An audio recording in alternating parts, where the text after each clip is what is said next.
Hello students, last lecture में हमने कुछ इंपॉर्टेंट टर्म डिस्कस करी जो रिफ्लेक्शन और रिफ्रैक्शन दोनों में हमारे काम आएंगे। अब हम स्टार्ट करते हैं हमारे फर्स्ट टॉपिक रिफ्लेक्शन पर कि रिफ्लेक्शन है क्या। नाइन्थ क्लास में भी हमने रिफ्लेक्शन पढ़ा था, याद करो। नाइन्थ क्लास में आपका चैप्टर था साउंड।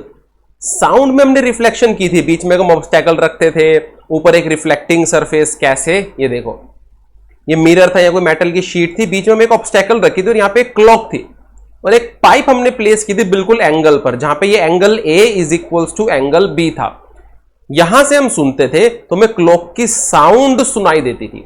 कैसे? क्योंकि क्लॉक की साउंड इस पाइप के थ्रू हमारा जो मिरर या मेटल शीट है उसकी इस सरफेस पर यहां पर जाके स्ट्राइक हुई एक एंगल पर, यहां से स्ट्राइक होकर के वापस इस तरफ बाउंस हो गई बिल्कुल सेम एंगल पर। क्योंकि अगर हम ये पाइप का एंगल चेंज करते थे, सपोज हम पाइप का एंगल यहां से ऐसे रख के यहां से सुनते थे तो हमें साउंड नहीं सुनाई देती थी। यानी रिफ्लेक्शन हमने प्रूव की थी वहां पर कि angle A is equals to angle B। ये थी साउंड की रिफ्लेक्शन। अब हमने जो पढ़नी है, हमने करनी है ऑप्टिकल रिफ्लेक्शन। यानी यहां पे हम बस साउंड की जगह क्या लेंगे, लाइट लेंगे।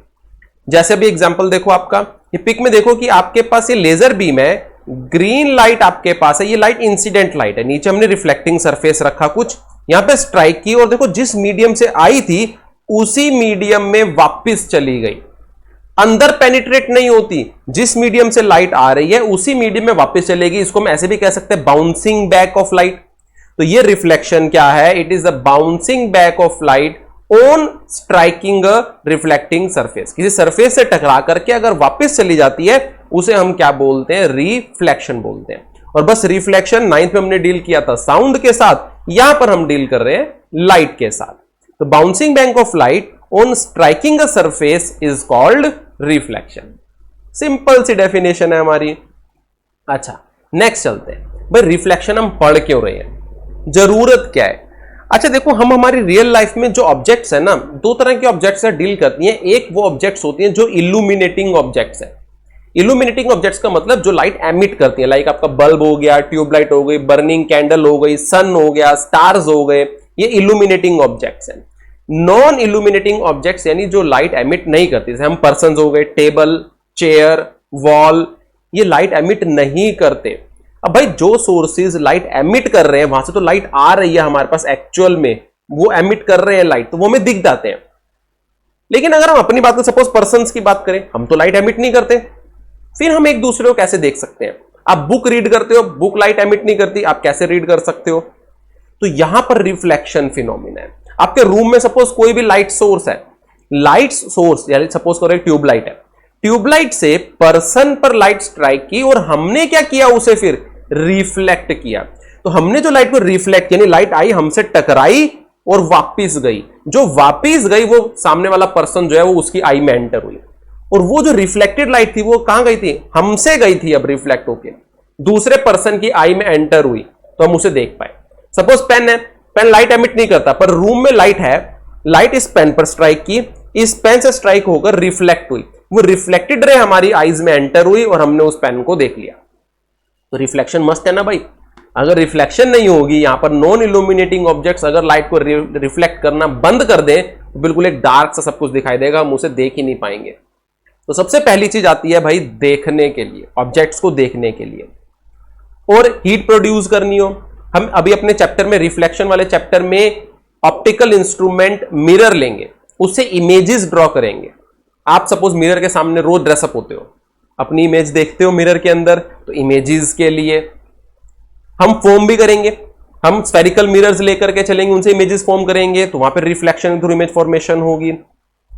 रेज को एक पॉइंट पर कन्वर्ज करके हीट भी प्रोड्यूस की जाती है। हीट प्रोड्यूस करने के लिए ऑप्टिकल इंस्ट्रूमेंट्स, आपके टेलीस्कोप्स में भी जो है वो मिरर्स का यूज होता है। ऑप्टिकल इंस्ट्रूमेंट डिजाइन करने के लिए हम रिफ्लेक्शन का यूज करते हैं। तो ये सारे के सारे फिनोमिना जहां पर हमें रिफ्लेक्शन की जरूरत पड़ती है। भाई इन सब में कुछ हो ना हो, सबसे पहली चीज हम देखते हैं ऑब्जेक्ट्स को, और वो लाइट एमिट तो कर नहीं रही, तो रिफ्लेक्शन के थ्रू ही हम देख पाते हैं। सपोज करो भाई, अगर आईज क्लोज करके वर्ल्ड को इमेजिन करो, सब कुछ बेकार हो गया। आज हम इतने सुंदर वर्ल्ड को देख पा रहे हैं और वो सब रिफ्लेक्ट कर रही हैं नॉन इल्यूमिनेटिंग ऑब्जेक्ट्स, और कितनी सुंदर दिखती है हमें, तो रिफ्लेक्शन का बहुत बड़ा रोल है। ठीक है जी, अब चलते हैं आगे, टर्म्स रिलेटेड टू रिफ्लेक्शन। हमने पिछले लेक्चर में जनरल टर्म्स पढ़ी थी, यहां पर हम रिफ्लेक्शन को लेकर के, रिफ्लेक्शन जो हमने चैप्टर करना है, इसमें और कौन कौन सी टर्म हमारी स्पेसिफिकली यूज होते हैं उनके बारे में बात करेंगे। तो जितनी टर्म्स है वो ये सब नोट डाउन। 9 टर्म्स हम डिस्कस करेंगे, reflecting surface, incident ray, point of incidence, normal, ये सब पढ़ेंगे। स्टार्ट करते हैं सबसे पहले रिफ्लेक्टिंग सरफेस से। सिंपल सी बात है, आपको बताया गया ऑब्जेक्ट्स दो तरह की होंगी, एक इल्यूमिनेटिंग और एक नॉन इल्यूमिनेटिंग। इल्यूमिनेटिंग तो लाइट एमिट कर रही है, उससे लाइट आ रही है, आपकी आइज में एंटर होगी, आपको डायरेक्टली वो ऑब्जेक्ट दिख रही है। अगर ऑब्जेक्ट नॉन इल्यूमिनेटिंग है, वो लाइट एमिट नहीं कर रही और तुम उसे देख पा रहे हो, तो इसका मतलब पक्का वो लाइट को रिफ्लेक्ट कर रहा है, तभी हम उसे देख पा रहे हैं, एल्स हम उसे देख ही ना पाते। तो जो भी ऑब्जेक्ट हमें विजिबल है और वो नॉन इल्यूमिनेटिंग है, तो यानी उसका सरफेस कैसा है, यानी वो एक रिफ्लेक्टिंग सरफेस है। बेस्ट एग्जांपल हम देखते हैं भाई, इसको तो हम हर रोज नाइट में देखते हैं, दैट इज मून। मून से ऐसा लगता है कितनी लाइट है। अगर मून, फुल मून हमें दिखता है और उसकी लाइट, वहां से जो लाइट आती है वो इतनी होती है कि नाइट में भी आप इजीली देख सकते हो बाहर, काफी लाइट होती है। मून लाइट एमिट नहीं करता, मून लाइट को एमिट नहीं करता, यानी ये सोर्स की तरह ट्रीट नहीं करता कि यहां से लाइट एमिट हो रही है। मून लाइट को रिफ्लेक्ट करता है। सन से जो लाइट है वो मून पर स्ट्राइक हुई, मून से रिफ्लेक्ट होकर के अर्थ तक पहुंची। देखो कई बार कितनी लाइट पहुंच जाती है, हम कहते हैं ना भाई ये रात तो बड़ी उजाली है, खूब लाइट है नाइट में भी, क्लियर मून हमें नजर आ रहा है, फुल मून है, तो काफी लाइट मून से रिफ्लेक्ट होकर के आ रही है, लेकिन वो लाइट थी किसकी, एक्चुअल में वो लाइट सन की थी। तो मून हमें ऐसा लगता है कि मून जो है वो लाइट आपको दे रहा है, बेसिकली ये लाइट एमिट नहीं कर रहा आपके पास, ये लाइट को रिफ्लेक्ट कर रहा है, तभी आप मून को देख पा रहे हो। That is reflecting surface. हमारे रिफ्लेक्शन पार्ट में हम बेसिकली जो रिफ्लेक्टिंग सरफेस डिस्कस करने वाले हैं, वो रिफ्लेक्टिंग सरफेस हमारा डिस्कस करने वाले हैं mirror. Mirror maximum to maximum light को जो है वो रिफ्लेक्ट करता है।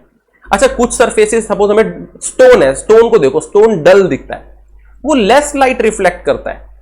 मिरर मैक्सिमम पोर्शन लाइट का रिफ्लेक्ट करता है, इसलिए मिरर में इमेजेस हमें बिल्कुल शार्प दिखते हैं। स्टोन में आप अपनी इमेज नहीं देख सकते, मिरर में आप अपनी इमेज देखते हो, क्योंकि आपसे जो लाइट टकरा करके स्टोन के पास गई, स्टोन ने उसका कुछ रिफ्लेक्ट किया ही नहीं, वापस आपको अपनी इमेज स्टोन में दिखाई नहीं दी। पर मिरर की तरफ जो लाइट गई थी आपसे, मिरर मैक्सिमम पोर्शन उसका रिफ्लेक्ट करता है, तो इसलिए मिरर आपका एक तरह से बेस्ट रिफ्लेक्टिंग सरफेस है। तो हमारे रिफ्लेक्शन चैप्टर में हम जो डील करने वाले हैं ऑप्टिकल इंस्ट्रूमेंट, वो है आपके मिरर्स। हम देखेंगे मिरर्स के बारे में अभी बहुत पढ़ेंगे, हम पूरा फुल्ली इलैबोरेट करेंगे चैप्टर को, छोटी से छोटा कंसेप्ट हम क्लियर करके चलेंगे यहां पर। तो first is your reflecting surface, जो यहां पे हमने क्या लिया, मिरर ले लिया। सेकंड हम लेते हैं इंसिडेंट रे। अभी देखो हमने पिछले लेक्चर में ऑब्जेक्ट के बारे में बात की थी। इंसिडेंट रे मतलब वो रे जो मिरर की तरफ आएगी, उसे हम क्या बोलेंगे, इंसिडेंट रे, यानी जो मिरर पर आकर के स्ट्राइक करेगी। अभी देखो ये रे मिरर की तरफ आई है, तो इसे हम क्या बोल देंगे, incident ray. Second, point of incidence. अब ध्यान से देखो, ये छोटी छोटी टर्म्स ना बहुत वैल्यूएबल टर्म्स हैं। ये हमारा मिरर हो गया, यानी रिफ्लेक्टिंग सरफेस। रिफ्लेक्टिंग सरफेस पर इंसिडेंट रे एक पॉइंट पर आकर के स्ट्राइक किया, ये वाला पॉइंट, जिस पॉइंट पर इंसिडेंट रे आकर स्ट्राइक किया यानी इंसिडेंट हुई है, इस पॉइंट को हम बोलते हैं point of incidence. Red dot से आपको दिखाया गया, that is point of incidence. Important है, ध्यान में रखना है। नेक्स्ट आपको नॉर्मल। नॉर्मल मतलब परपेंडिकुलर। अब परपेंडिकुलर तो सबको पता है, 90 डिग्री का एंगल बनाता है। परपेंडिकुलर हमें ड्रॉ करना है, किस पर ड्रॉ करना है, रिफ्लेक्टिंग सरफेस पर। अब रिफ्लेक्टिंग सरफेस पर तो कहीं पे भी परपेंडिकुलर ड्रॉ किया जा सकता है, तो ध्यान रखना है हमने परपेंडिकुलर कहां ड्रॉ करना है, रिफ्लेक्टिंग सरफेस के उस पॉइंट पर जहां पर इंसिडेंट रे आके टकराई है, यानी पॉइंट ऑफ इंसिडेंस पर। यहां पर ये रेड डॉट है, इस पर परपेंडिकुलर ड्रॉ करना, और ये पॉइंट किस पर, रिफ्लेक्टिंग सरफेस। इंसिडेंट रे पर नहीं, बच्चे कई बार गड़बड़ कर देते हैं, इंसिडेंट रे पर परपेंडिकुलर ड्रॉ कर देते, नहीं, आपने रिफ्लेक्टिंग सरफेस पर ड्रॉ करना है, और रिफ्लेक्टिंग सरफेस पर कहां पर, at point of incidence.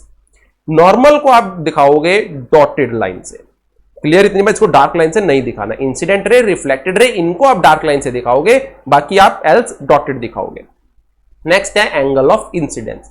Incident ray और नॉर्मल, इसमें जो एंगल की फॉर्मेशन होती है ये आपका एंगल ऑफ इंसिडेंस, डिनोट कर देंगे ई से, आई से, small i, angle of incidence. Next plane of incidence, plane मतलब एक शीट, जैसे पेपर होता है ना आपके पास, बुक का अपना पेपर है, पेपर मतलब एक शीट, दैट इज प्लेन। हम एक ऐसी शीट ड्रॉ करेंगे यहां पर जिस शीट में हमारी इंसिडेंट रे और नॉर्मल दोनों आ जाएं, दोनों, यानी इससे बाहर नहीं होंगे। जैसे इंसिडेंट रे हो गया, ये नॉर्मल हो गया, तो ये एक शीट हम इस तरह से ले आएंगे, इसमें आपकी इंसिडेंट रे भी आ जाएगी और नॉर्मल भी आ जाएगा। तो उस शीट को, उस प्लेन को हम बोलते हैं प्लेन ऑफ इंसिडेंस, यानी इसमें इंसिडेंट रे नॉर्मल दोनों लाई करेंगे।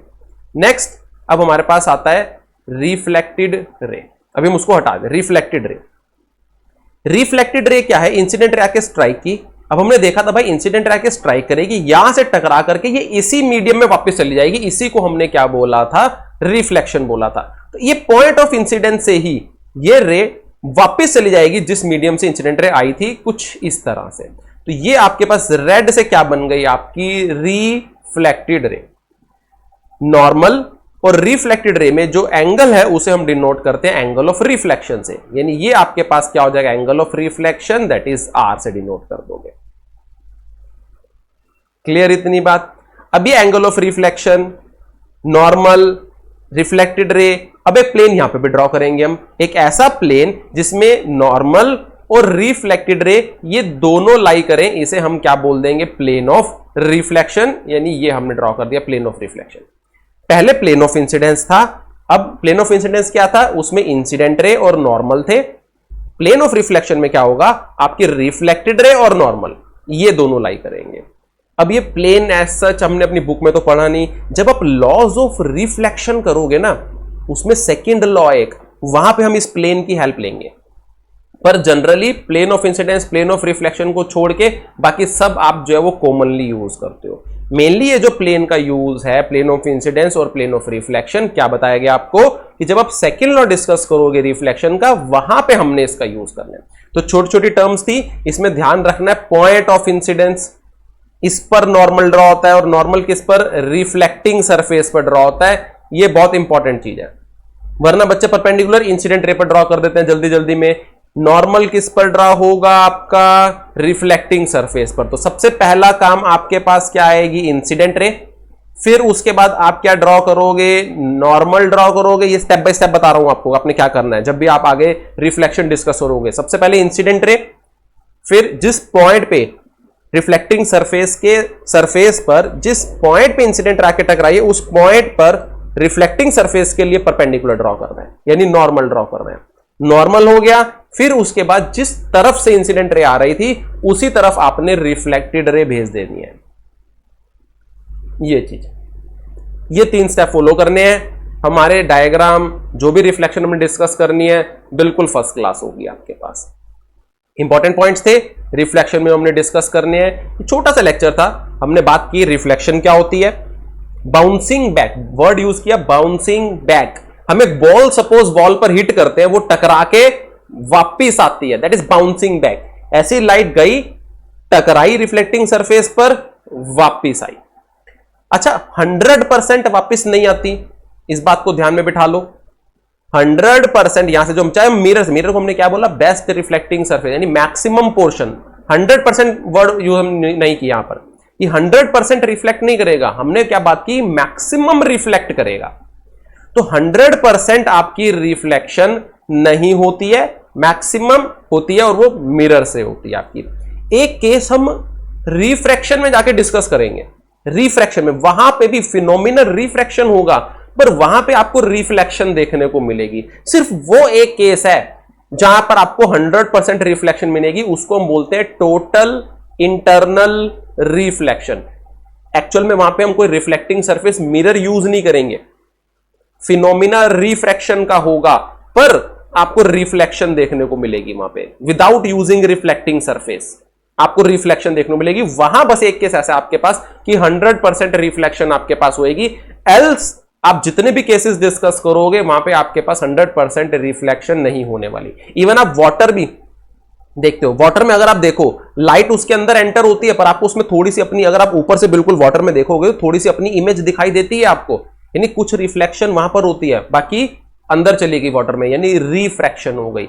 मिरर के केस में भी, मिरर के केस में मैक्सिमम रिफ्लेक्शन हुई, थोड़ा पोर्शन रिफ्रैक्शन का हुआ, इसलिए हमने ज्यादातर बात की रिफ्लेक्शन की। रिफ्रैक्शन को हम यहां पे नेग्लेक्ट करके चल रहे हैं कि रिफ्रैक्शन कम हुई, रिफ्लेक्शन मैक्सिमम हुई, इसलिए रिफ्रैक्शन को नेग्लेक्ट कर दिया, रिफ्लेक्शन हम डिस्कस कर रहे हैं। जबकि दोनों हमेशा साथ होते हैं, दोनों हमेशा साथ होंगे। एक ही साथ लाइट का एक हिस्सा रिफ्लेक्ट होता है, एक हिस्सा रिफ्रैक्ट होता है, या हम कहें एब्जॉर्ब हो जाएगा अगर बिल्कुल ओपेक मीडियम होगा तो, और उसका कुछ रिफ्लेक्ट होगा वहां पर। तो अगर ज्यादा रिफ्लेक्शन हो रही है, कम रिफ्रैक्शन या कम एब्जॉर्प्शन हो रही है, तो हम बात करते हैं रिफ्लेक्शन की।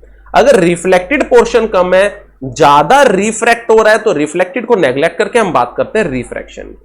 तो यहां पर अब हम जब बात करेंगे तो एक बात का ध्यान रखना, चाहे हम मिरर्स के साथ डील कर रहे हैं, मिरर्स हमारे बेस्ट रिफ्लेक्टिंग सरफेस है, पर वहां पर भी हमारी 100% रिफ्लेक्शन नहीं होगी। कुछ पोर्शन रिफ्रैक्ट होता है, कम रिफ्रैक्ट होता है, उसे हम क्या कर देते हैं, नेग्लेक्ट कर देते हैं। बाकी मिरर्स के बारे में आगे और भी जो है डीप में स्टडी करेंगे। तो आज का लेक्चर आपका जो था वो ये था कि रिफ्लेक्शन किसे बोलते हैं, रिफ्लेक्शन से मीनिंग क्या है। 9th क्लास में साउंड की रिफ्लेक्शन की थी, 10th क्लास में लाइट की रिफ्लेक्शन करनी है। और रिफ्लेक्शन पार्ट में हमारे कुछ टर्म्स हैं, ये हमने देख ली क्या होती है। हम आपके 10th क्लास में रिफ्लेक्शन रिफ्रैक्शन एक ही चैप्टर में दिया गया है, लाइट। हम क्या करेंगे, इसको प्रॉपर अलग अलग चैप्टर्स बना के डिस्कस करेंगे, वरना आपके जो लेक्चर्स हैं वो इतने ज्यादा हो जाएंगे कि ऐसा लगेगा कि भाई बहुत बड़ा चैप्टर हो गया। हमने डीपली स्टडी करना है, सारे कंसेप्ट समझने हैं, इसलिए रिफ्लेक्शन और रिफ्रैक्शन दो पूरे अलग अलग चैप्टर की तरह हम इसको डील करेंगे। चलो आज के लेक्चर में इतना ही।